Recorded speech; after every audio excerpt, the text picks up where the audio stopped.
Okay, so good afternoon all of you. I'm Abid Hussain. I'm a PhD student under Dr. Vijay Raghavan, Dr. Boris Tartakovsky, and I'll be presenting on electricity production from carbon monoxide and syngas in a microbial fuel cell.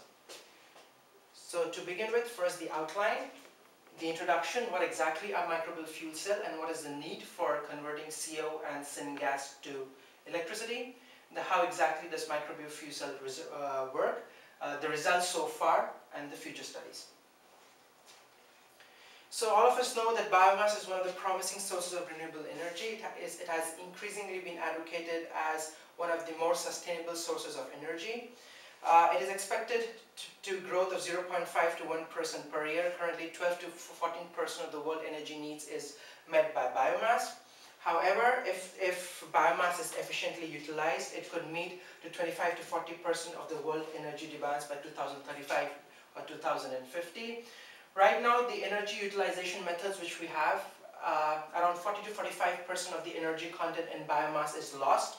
But however, if we can develop more energy efficient platforms, we can generate up to 50 to 60% of the world energy needs. So now if you have a wet biomass with 25 to 30% solids and the rest being water, you could convert it into gaseous or liquid energy carriers in fermentation or microbial degradation. However, biomass with lower moisture contents, let's say 25 to 30, less than 25 to 30%, could be gasified and converted to syngas. So syngas has 50 to 60% of syngas composition is a CO and hydrogen. It is currently used for production of liquid and gaseous energy carriers such as ethanol, butanol, hydrogen, etc. However, if syngas can be converted to electricity in fuel cells, presently it is basically fed into heat and turbine engines to produce electricity. However, the process is quite inefficient. The conversion efficiency is only 30 to 40%. But however, if you feed it to fuel cells, we believe it might be able to get a higher conversion efficiency. So there have been a lot of studies which have tried to utilize syngas in conventional fuel cells, such as proton exchange membrane fuel cell and solid oxide fuel cells. Now these fuel cells are very efficient, with conversion efficiency of more or less like 70 to 80%. However, the problem is that they're very sensitive to fuel impurities. So when a biomass is gasified, you might have a high concentration of sulfur impurities. So if you actually feed this syngas with sulfur impurities to these conventional fuel cells, they basically stop working. For example, proton exchange membrane fuel cells, if they're very sensitive to sulfur compounds with greater than 0.1 ppm of sulfur compounds, renders it completely inactive. And the same thing goes with solid oxide fuel cells. They're very sensitive to sulfur compounds with greater than 1 ppm of sulfur, makes the fuel cells stop working.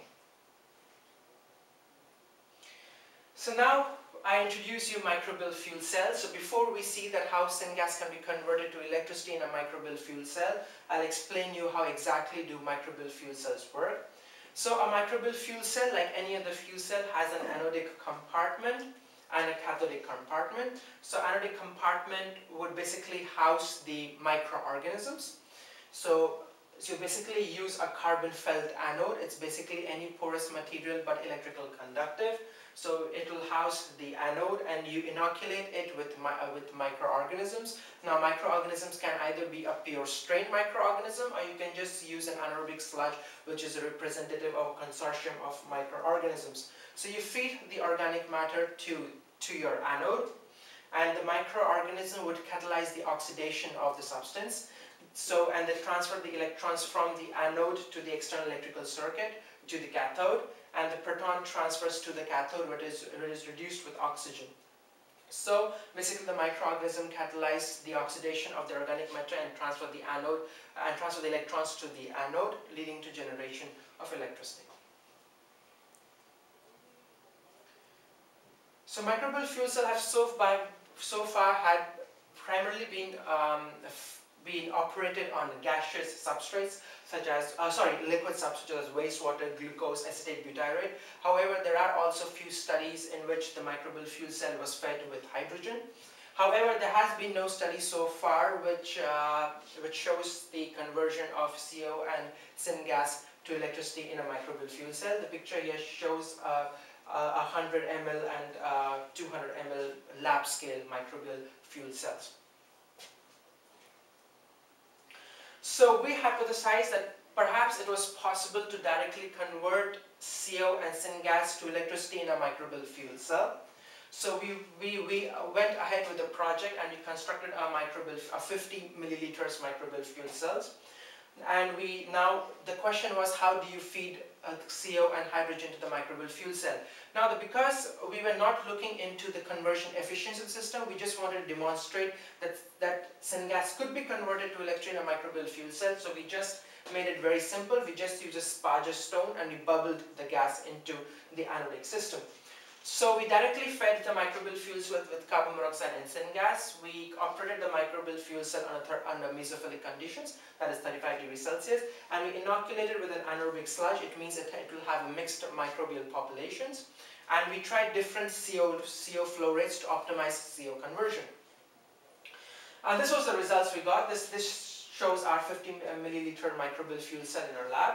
So microbial fuel cell could produce electricity. However, the electrical power output was extremely low. That was just 6.4 milliwatts per liter, and the CO conversion efficiency was just 53%.